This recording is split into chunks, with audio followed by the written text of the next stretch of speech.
Hey, what's going on, guys? Welcome back to the channel.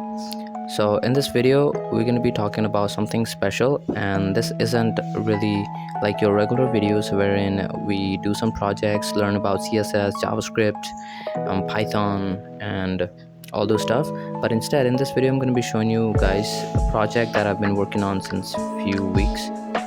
So it's not 100% complete, it still needs a few changes, which I'm gonna be doing soon. But well, as of now I'm kind of busy since I have my exams starting from this 5th, so I'm kind of busy with that. So yeah, you guys can definitely use it as it is now.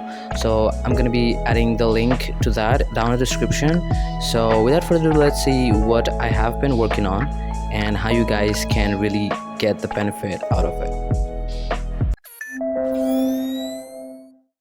The project that I've been working on is a Navbar generator, which generates a Navbar for you, wherein you need to fill in these few inputs, wherein first you need to give your brand name, which is the name of the website, and then you also need to specify the links that your navbar is gonna have.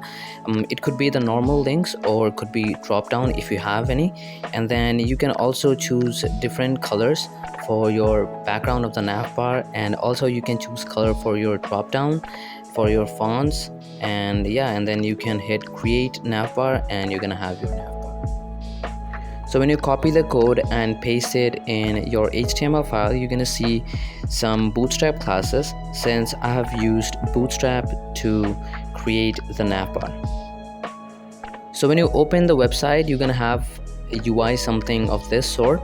So on the right side you have few instructions which you need to follow before you start this, and on the left side you have the form that generates the navbar. Now first I'm going to be starting off by giving the navbar a brand name, and then we'll add in the home link. And then you can see on the right side that the code has been generated.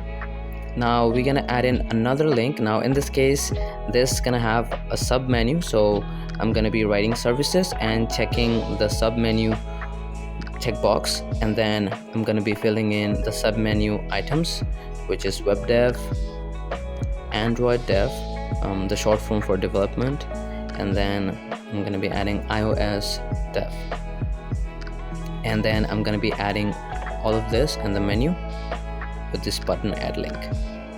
Now let's in the about link. I have the checkbox clicked, which I need to remove. Alright, and then the contact. Now everything's done. Now let's click the create navbar. So first let's give some color. So add your color theme, which is basically the color of the background of your navbar. Now let's add in something of bluish, and then you have the drop down color, which is basically the color of the drop down. Let's add some a little dark blue, and let's change the font color to white. Now let's hit this create navbar. It says that our navbar has been created, so we need to scroll up to see our navbar. So as you can see, the navbar has been created, which has home, services, about, and contact. And this is also responsive, so when you shrink it, you can basically see that it has that toggle bar for the smaller devices like smartphones, tablets and stuff. Now to use it, first you need to copy the code from below. So first you need to copy this code, so I'm going to be copying the code, and then I have an HTML file open in my VS Code, so I'm going to be pasting the code that I've copied just now, so you can see. And then I'm going to be copying this code and then pasting it in just inside the body. Alright, now I'm going to be saving it, and we'll open it up with VS Code's live server. So you can see that the navbar has been successfully copied, and you can use it in your own projects. So So this is the project that I've been working on. It needs some more changes and some more additional features gonna be added onto this. So if you guys have any doubts regarding this, or if you guys find any like problems using this, so you can write it down in the comments. I'll make sure that I improve or remove those flaws or bugs. And yeah, that's it for today's video. I hope you guys had fun watching this. So that's it for today's video. Thanks for watching. Make sure you subscribe our channel if you haven't done before. And so yeah, that's all. Thank you. Bye bye. Meet you guys in the next video.